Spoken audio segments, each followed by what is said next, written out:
Hello everyone, welcome to Farmerworks YouTube channel. Farmerworks के YouTube educational channel पे आपका स्वागत है।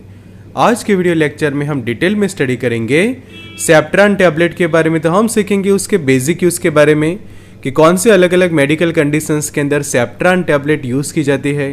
साथ ही जानेंगे उसके डोज के बारे में, उसका डेली डोज वगैरह क्या होता है, उसके साइड इफ़ेक्ट्स क्या डेवलप हो सकते हैं एंड वार्निंग एंड कॉन्ट्राइंडिकेशंस को सीखेंगे डिटेल में आज के लेक्चर के अंदर। तो शुरू करते हैं आज का लेक्चर और सीखते हैं सेप्ट्रान टैबलेट के बारे में। तो expert lecture by Amar sir, assistant professor and founder of Farmerworks. Thank you for being Farmerworks family. Updated रहिए फार्मर नॉलेज के साथ, एक्सेस करिए study material, test series, video lecture और साथों साथ disease and medicine related course Farmerworks की ऐपों पर सीखे। अलग अलग दवाइयों के बेसिक यूज़ के बारे में, उनके डोज क्या होते हैं, साइड इफेक्ट्स क्या डेवलप होती है, वार्निंग्स क्या रहते हैं, कॉन्ट्रा इंडिकेशंस क्या रहते हैं, वो भी सरल भाषा में 1 साल तक अफोर्डेबल प्राइस में। तो अभी डाउनलोड करिए एप्लीकेशन फार्मरवर्क्स की, जो एंड्रॉइड एप्लीकेशन है गूगल प्ले स्टोर पे, एप्पल आईफोन ऐप है ऐप स्टोर पे। लिंक आपको डिस्क्रिप्शन बॉक्स के अंदर मिल जाएगी। तो अब सीखते हैं सेप्ट्रान टैबलेट के बारे में। तो सेप्ट्रान जो है वो ब्रांड नेम है और ये एक ऐसे क्लास का मेडिकेशन है कि जिसको हम कहते हैं एंटीबायोटिक्स, और ये सल्फोनेमाइड क्लास का एंटीबायोटिक ड्रग है। और इसका जो मेन काम है कि जो इन्फेक्शियस हार्मफुल बैक्टीरिया होते हैं, कि ऐसे बैक्टीरिया कि जिनके कारण अलग अलग बीमारियां होती है, तो वो बैक्टीरिया को जो है वो किल करती है, उनकी ग्रोथ को जो है वो कम्प्लीटली स्टॉप कर देती है, और जिससे आगे जाके जो इन्फेक्शन जो है वो कम हो जाता है। तो इसी के कारण जो अलग अलग जो बैक्टीरियल इन्फेक्शंस होते हैं उसके इलाज में सेप्ट्रान के जो टैबलेट है जो है वो यूज़ किए जाते हैं। आगे उसके कंटेंट के बारे में समझे तो सेप्ट्रान जो इसका ब्रांड नेम है, बट उसका जो अंदर जो कोई कंटेंट है, कौन सी ड्रग है, तो वो है कोट्राइमोक्साजोल करके मेडिकेशन है। और ये मेडिकेशन जो है वो 2 ड्रग्स के कॉम्बिनेशन से बनता है। एक रहता है ट्राइमिथोप्रिम और दूसरा रहता है सल्फामिथोक्साजोल। तो यहाँ पे कोट्राइमोक्साजोल के अंदर क्या रहता है कि एक पार्ट रहता है ट्राइमिथोप्रिम का। एक पार्ट मतलब कि यहाँ पे आप लेबल देखोगे तो पता चलेगा कि एक पार्ट में यहाँ पे ट्राइमिथोप्रिम जो है वो 80 मिलीग्राम जितना है, तो उससे 5 गुना 5 पार्ट रहते हैं सल्फामिथोक्साजोल के। यहाँ पे आप देख सकोगे कि सल्फामिथोक्साजोल दिया गया है 400 मिलीग्राम। तो इस तरह से 1:5 प्रोपोर्शन या फिर 5:1 के प्रोपोर्शन में रहता है कि सल्फामिथोक्साजोल समझो कि 5 गुना है, तो ट्राइमिथोप्रिम जो है वो 1 गुना रहेगा। और इस तरह से SMX एंड TMP का ये कॉम्बिनेशन बनता है कि जिसके अंदर सल्फामिथोक्साजोल जो है वो 400 मिलीग्राम है और ट्राइमिथोप्रिम जो है वो 80 मिलीग्राम, और उनके कॉम्बिनेशन से जो मेडिकेशन तैयार होती है उसको कोट्राइमोक्साजोल कहा जाता है। और इसी का ये मार्केटेड फॉर्मुलेशन है ये सेप्ट्रान टैबलेट की, जिसके मैन्युफैक्चर हम यहाँ पे देखें तो GSK ग्लैक्सोस्मिथलाइन, यहाँ पे आप देख सकते हैं कि GSK जो है, GSK फार्मास्यूटिकल की जो ग्लैक्सोफार्मा जो कहा जाता है, ग्लैक्सोस्मिथलाइन, उसके जो है वो मेन मैन्युफैक्चर यहाँ पे आप देख सकते हैं। फिर ये मेडिकेशन RX मतलब कि प्रिस्क्रिप्शन बेस्ड मेडिकेशन है। लाल लकीर भी यहाँ पे हम देख सकते हैं। और शेड्यूल H का ये ड्रग है। तो वार्निंग ये रहती है कि अगर आप उसको रिटेल में बेचते हैं तो प्रॉपर प्रिस्क्रिप्शन के साथ ही उसको बेचना रहता है एंड लाइट से उसको प्रोटेक्ट करना होता है। साथों साथ जो है वो बच्चों से दूर रखनी होती है, खास करके जैसे वो सेल्फ मेडिकेशन वगैरह ना करे, और फिजिशियंस के डायरेक्ट कंसर्न के साथ, उनके प्रिस्क्रिप्शन के साथ ही प्रॉपर ये मेडिकेशंस जो है वो ली जाती हैं। उसके बेसिक यूज समझे तो स्पेशली जो बैक्टीरियल इन्फेक्शन है उसको ट्रीट करता है ये सेप्ट्रान टैबलेट। तो एक तो लंग इन्फेक्शंस के अंदर सबसे ज़्यादा ये मेडिकेशन जो है वो यूज़ किए जाते हैं कि जब हमारे फेफड़ों के अंदर इन्फेक्शन होता है, जैसे कि जो इन्फेक्शन होता है जो हमारी एयरवेज ट्यूब है, कि जो ब्रोंकाइज वगैरह है, ब्रोंक्यूल्स वगैरह है, उसमें समझो कि यहाँ पे आप देखो कि ऊपर के डायग्राम में दिखाया गया है कि नॉर्मल और हेल्दी ब्रोंक्यूल्स एंड एल्वियोली जो है वो दिखाया गया कि जो हमारे रेस्पिरेटरी सिस्टम के अंदर, लंग्स के अंदर जो है वो प्रेजेंट होती है। तो यहाँ पे जो लंग्स के जो ब्रोंक्यूल्स वगैरह है, एल्वियोली है, ये नॉर्मल है, जबकि यहाँ पे समझो कि बैक्टीरिया के इन्फेक्शन के कारण आगे जाके जो नीचे वाली कंडीशन प्रोड्यूस होती है कि जिसको हम कहते हैं लंग इन्फेक्शन, कि जिससे क्या होता है कि वहाँ पे जो है वो पानी बढ़ जाता है, फ्लूइड फील हो जाता है, फिर वहाँ के जो उसकी थिकनेस होती है वो इंक्रीज हो जाती है, और स्टिफनेस जैसा हो जाता है, इन्फ्लेमेशन देखने को मिलती है। और ये वाली कंडीशन के नीचे वाले डायग्राम में जो दिखाया गया कि वो एरिया जो है वो कम्प्लीटली इन्फेक्टेड होता है, कि वहाँ पे फ्लूइड जमा हो जाना, पानी भरना, साथों साथ उसकी जो वॉल होती है वो काफ़ी ठीक हो जाती है, और पर्सन को ब्रीथिंग वगैरह करने में भी प्रॉब्लम होते हैं। तो इसको ट्रीट करता है ये सेप्ट्रान का टैबलेट, कि ये जो बैक्टीरिया कि जिन्होंने ये इन्फेक्शन किया है उनकी ग्रोथ को कम कर देगा, कि जिससे ये संक्रमण ये जो इन्फेक्शन है वो धीरे धीरे कम हो जाता है। उसी तरह से जो यूरिनरी ट्रैक के अंदर इसी तरह से जब इन्फेक्शन फैलता है तो उसको भी ठीक करता है ये सेप्ट्रान टैबलेट। फिर जो ईयर इन्फेक्शन होता है उसमें भी ये प्रिस्क्राइब की जाती है कि ईयर के अंदर इन्फेक्शन हुआ है और वहाँ पे जो संक्रमण है वो कम नहीं हो रहा, तो उस वक्त बैक्टीरियल इन्फेक्शन को कम करने के लिए सेप्ट्रान के टैबलेट प्रिस्क्राइब की जाते हैं। इंटेस्टाइन्स के अंदर इसी तरह से बैक्टीरियल इन्फेक्शन हो, फिर जो ट्रैवलर्स डायरिया की जो हम कंडीशन कहते हैं, या फिर इम्पेटिगो कि लाल कलर के जो सॉर्स है वो आपके फेस के आसपास जो है वो डेवलप होते हैं, एक टाइप का देख लो कि इन्फेक्शन हो जाता है फेस के ऊपर, बैक्टीरियल इन्फेक्शन, तो उसको ठीक करता है ये सेप्ट्रान का टैबलेट। फिर इन्फेक्टेड कट्स एंड वाउंड, मतलब कि यहाँ पे आप देखो कि ये जो घाव लगा है और ये घाव समझो कि इन्फेक्टेड हुआ है, कि ये घाव जो है वहाँ पे इन्फेक्शन हुआ है बैक्टीरिया के कारण। तो अगर आप समझो कि कोई एंटीबायोटिक मेडिकेशंस नहीं लेते तो ये घाव जो है वो जल्दी से आगे जाके नहीं भरेगा, तो घाव अच्छे से सूख जाए और वो प्रॉपर जो है वो नॉर्मल कंडीशन में हो जाए, कि ये जैसे यहाँ की स्किन है तो इस टाइप के ये एरिया की जैसे स्किन है, ऐसे नॉर्मल कंडीशन में जाने के लिए जो है वो सेप्ट्रान के टैबलेट पेशेंट को दिए जाते हैं। कि कई बार आप पाउडर वगैरह तो लगाते हैं, ड्रेसिंग्स वगैरह करते हैं, बट ओरली जो है वो सेप्ट्रान के टैबलेट भी पेशेंट को दिए जाते हैं, कि जो इन्फेक्टेड कट्स होते हैं, वाउंड्स होते हैं, उनके हीलिंग के लिए भी दी जाती है, कि वहाँ पे बैक्टीरियल इन्फेक्शन ज़्यादा ना फैले। और कई बार क्या होता है कि जब इस तरह के घाव लग जाते हैं और वहाँ पे बैक्टीरियल इन्फेक्शंस होते हैं तो वो घाव जो है वो लंबे समय तक रहते हैं, तो वो घाव आपके जल्दी से भर जाए, वो घाव सूख जाए, उसके लिए भी एंटीबायोटिक्स के तौर पे सेप्ट्रान टैबलेट यूज़ किए जाते हैं। फिर यूटीआई में भी यूज़फुल है। फिर जो MRSA की जो कंडीशन कही जाती है कि एक टाइप के स्किन इन्फेक्शन से, कि जिसको कहा जाता है कि methicillin resistant staphylococcus aureus skin infection कहा जाता है, तो MRSA टाइप के जो स्किन इन्फेक्शन है उसमें भी ये मेडिकेशन यूज़फुल साबित होता है। ट्रैवलर्स डायरिया, फिर जो लंग इन्फेक्शन की जो हमारी बात हुई तो एक टाइप का रेस्पिरेटरी ट्रैक के इन्फेक्शन में यूज़फुल है, कॉलेरा के इलाज में भी यूज़फुल है, न्यूमोनिया, और स्पेशली जो HIV एड्स वाले जो पेशेंट है और उनको न्यूमोनिया होता है तो उस वक्त ये सेप्ट्रान के टैबलेट उनको प्रिस्क्राइब किए जाते हैं। एंड जो इम्यूनोसप्रेशन के जो दूसरे रीजंस होते हैं, स्पेशली बैक्टीरियाज के कारण जो प्रॉब्लम होते हैं, तो वो सभी में ये मेडिकेशन जो है वो यूज़फुल साबित होती है। उसकी मैकेनिज्म समझे तो कोट्राइमोक्साजोल किस तरह से काम करता है, तो एक आप सिंपल एक प्रोसेस समझो कि किसी भी बैक्टीरिया के अंदर अपना DNA का सिंथेसिस करना जरूरी होता है, तो ये DNA के सिंथेसिस करने के लिए उसको ज़रूरत पड़ती है फॉलिक एसिड की।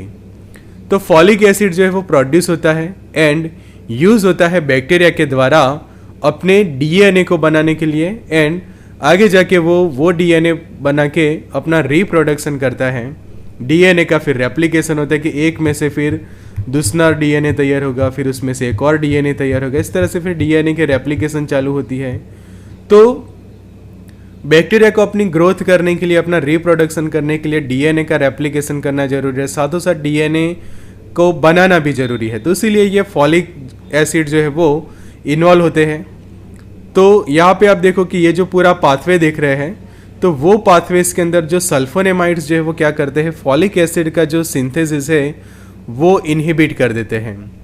तो सल्फोनेमाइड्स के अंदर जो हमारी ड्रग है कोट्राइमोक्साजोल, तो वो क्या करता है, ब्लॉक करता है और साथों साथ इनहिबिट करता है फॉलिक एसिड के प्रोडक्शन को। अगर आप समझो कि ये फॉलिक एसिड समझो कि नहीं बन रहा, कि टेट्राहाइड्रोफॉलिक एसिड ही समझो कि नहीं बनेगा, तो आगे जाके DNA नहीं बनेगा, और DNA नहीं बनेगा तो बैक्टीरिया का जो मल्टीप्लिकेशन जो है वो क्या हो जाएगा, प्रिवेंट हो जाएगा, कि जिससे बैक्टीरिया जो है वो अपनी ग्रोथ नहीं कर पाएगा, और ग्रोथ ना होने के कारण जो स्प्रेड नहीं होंगे वो, कि उनकी जो स्प्रेड होने की जो कैपेसिटी है वो स्टॉप हो जाएगी, और जिससे इन्फेक्शन भी धीरे धीरे जो है वो कम होता जाएगा।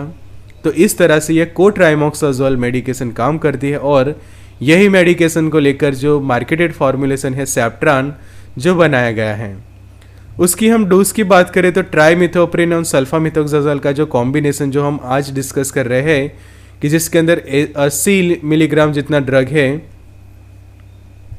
ट्राइमिथोप्रिन और 400 मिलीग्राम जितना है सल्फामिथोक्साजोल की। यहाँ पे भी लिखा है कि ट्राइमिथोप्रिन 80 जितना है, सल्फामिथोक्साजोल 400 मिलीग्राम है। तो ये टैबलेट जो है वो 2 टैबलेट लेते हैं और दिन में 2 बार 2 दिन तक की। जब भी ट्रीटमेंट समझे कि स्टार्ट होती है तो इस तरह से 2 टैबलेट पेशेंट लेते हैं कि हर 12 घंटे पे 2 टैबलेट लिए जाते हैं कि यहाँ पे भी लिखा है कि डोज 2 टैबलेट्स एवरी 12 आवर्स। तो इस तरह से समझो कि यहाँ पे जो ब्लिस्टर दिया हुआ है तो ये वाली एक टैबलेट और ये वाली एक टैबलेट जो है वो आप लेंगे और फिर नीचे वाली जो टैबलेट है वो दूसरे टाइम पे लेंगे। तो इस तरह से 2 टैबलेट्स आप कॉम्बिनेशन में लेते हैं हर 12 घंटे पे कि ये वाला कॉम्बिनेशन लिया फिर एटलीस्ट 12 आवर्स बीते और उसके बाद दूसरे नीचे वाली 2 टैबलेट्स आप लेते हैं।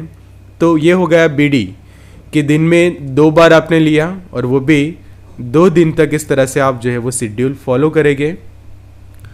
फिर ये 2 दिन तक का समझो कि शेड्यूल फॉलो हो जाता है कि इस तरह से टोटल 4 टैबलेट जो है वो आप ले लेंगे। मॉर्निंग टोटल 4 टैबलेट हो गई आपकी एक दिन की और दूसरी 4 टैबलेट हो गई दूसरे दिन की। जिस तरह से ये 4 + 4 टोटल 8 टैबलेट जो है वो आपने पहले 2 दिन में लिए टोटल 12 आवर्स के टाइम इंटरवल पे। अब आप नेक्स्ट क्या करते हैं, दूसरे जो 5 से 7 दिन की जो ट्रीटमेंट होगी उस वक्त एक टैबलेट जो है वो लेंगे दिन में 2 बार कि फिर 1-1 इस तरह से हो जाएगा। फिर दूसरे दिन ये टैबलेट, तीसरे दिन ये, चौथे दिन का और ये 5वें दिन का।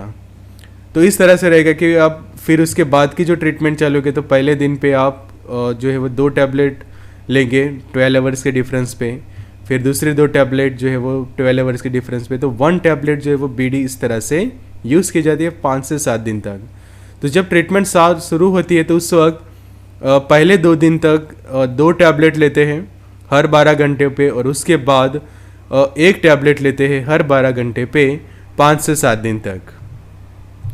उसका स्पेक्ट्रम हम समझे तो माइक्रोबियल जो स्पेक्ट्रम है कि कितने अलग अलग माइक्रोबियल स्पीसीज के सामने ये मेडिकेशन इफेक्टिव, बिकॉज ये ब्रॉड स्पेक्ट्रम एंटीबायोटिक है तो साल्मोनेला टाइफी के सामने भी ये यूज़फुल साबित होता है, सेराटिया के सामने भी उसकी यूज़फुल है, क्लैप्सियला में भी ये यूज़फुल साबित होता है, एंटेरोबैक्टर है, यर्सिनिया एंटेरोकोलाइटिका का जो इन्फेक्शन होता है, फिर न्यूमोसिस्टाइस जीरो वेकी के इन्फेक्शन में, स्टेफाइलोकोकस ओरियस है, स्ट्रेप्टोकोकस पायरोजन से, सीगेला है, फिर ई कोलाई बैक्टीरिया है, इन्फ्लुएंजा है, गोनोकोकाई है एंड मेनिंगोकोकाई।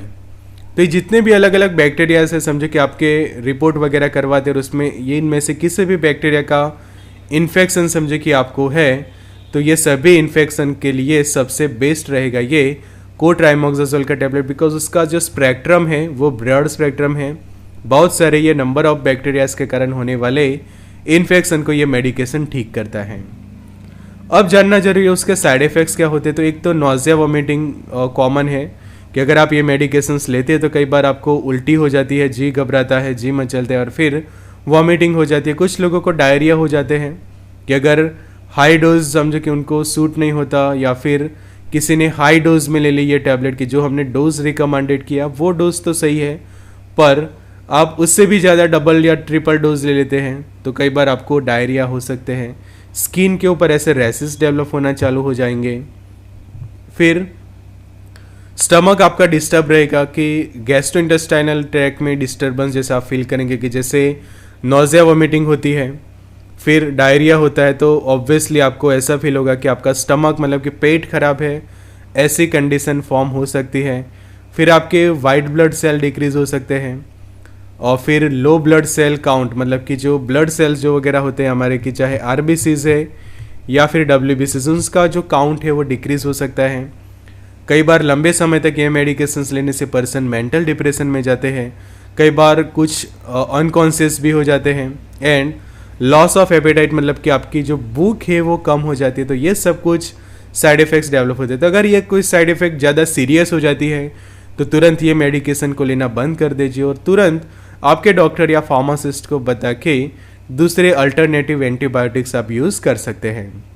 अब जान लेते हैं उसके वार्निंग एंड कॉन्ट्राइंडिकेशंस। तो जो नियोनेट्स होते हैं कि जो फर्स्ट 6 वीक के जो नियोनेट्स होते हैं उनको ये मेडिकेशन आप कभी भी ना दें कि उनसे जो काफ़ी हार्मफुल इफ़ेक्ट्स उनके ऊपर हो सकती हैं। फिर एलर्जिक कंडीशन है कि आपको कोट्राइमोक्साजोल की एलर्जी है, फिर सल्फोनेमाइड क्लास के जितने भी एंटीबायोटिक है उनकी समझे कि आपको एलर्जी हो जाती है तो कभी भी ये मेडिकेशन को यूज़ ना करें। या फिर कोई भी कंपोनेंट की, चाहे आपको ट्राइमिथोप्रिम की एलर्जी है या फिर सल्फामिथोक्साजोल की एलर्जी है, तो एलर्जिक हो जाते हैं आप या फिर ऐसे बॉडी पे हाइपर सेंसिटिव रिएक्शंस देखने को मिलती है तो सेप्ट्रान टैबलेट को यूज़ नहीं करनी चाहिए। फिर हमने अभी साइड इफ़ेक्ट देखा कि ये जो हमारे ब्लड सेल्स होते हैं उनको डिक्रीज करता है और ऑलरेडी आपके ब्लड सेल और उसमें भी समझो कि ब्लड के अंदर प्लेटलेट काउंट आपका लो है तो ये मेडिकेशन को यूज़ ना करें कभी भी। फिर आपके बॉडी के अंदर आरबीसीज भी कम है या फिर उनका लेवल जो है वो काफ़ी अबनॉर्मल है तो भी ये मेडिकेशन को यूज़ नहीं करनी चाहिए। फिर फिनाइल कोटोनूरिया की जो कंडीशन वाले पेशेंट है वो भी उसको यूज़ ना करें। फिर अगर किसी को लीवर या फिर किडनी रिलेटेड प्रॉब्लम कि लीवर फेल है, किडनी डिसीजेज है या फिर लीवर रिलेटेड प्रॉब्लम है तो भी उसको यूज़ ना करें। अगर आप प्रेग्नेंट हैं तो प्रेगनेंसी के दौरान भी ये मेडिकेशन को यूज़ नहीं करनी। एंड अगर आपको कोई हीमेटोलॉजिकल डिसऑर्डर है, ब्लड रिलेटेड कोई भी बीमारियां है तो ये मेडिकेशन को यूज़ ना करें। और सबसे स्पेशल नियोनेट्स के अंदर भी आप यूज़ ना करें कि जो फर्स्ट 6 वीक के जो नियोनेट्स होते हैं। तो ये थे उसके warning and contraindication Septran tablet के। तो जैसे यहाँ पे सीखा ऐसे ही दूसरी दवाइयों के बारे में सीखे फार्मारॉक्स के मोबाइल एप्लीकेशन पे 1 साल तक सरल भाषा में अफोर्डेबल प्राइस में अलग अलग दवाइयों के बेसिक यूज़ के बारे में, उनके dose, side effect, warning and contraindications. तो अभी डाउनलोड कर लीजिए एप्लीकेशन फार्मारॉक्स को कि जो एंड्रॉयड एप्लीकेशन है गूगल प्ले स्टोर पे, एप्पल आईफोन ऐप है ऐप स्टोर पे। लिंक्स आपको डिस्क्रिप्शन बॉक्स के अंदर मिल जाएगी या फिर 9016312020 नंबर पे आप हमें व्हाट्सएप कर सकते हैं कि जिससे लिंक्स वगैरह हम आपको प्रोवाइड कर देंगे कोर्सेज़ की। तो ज़रूर से डाउनलोड करिए एप्लीकेशन फार्मारॉक्स की जो एंड्रॉयड ऐप है गूगल प्ले स्टोर पे, एप्पल आईफोन ऐप है ऐप स्टोर पे। लिंक आपको डिस्क्रिप्शन बॉक्स में मिल जाएगी। Good luck and all the best.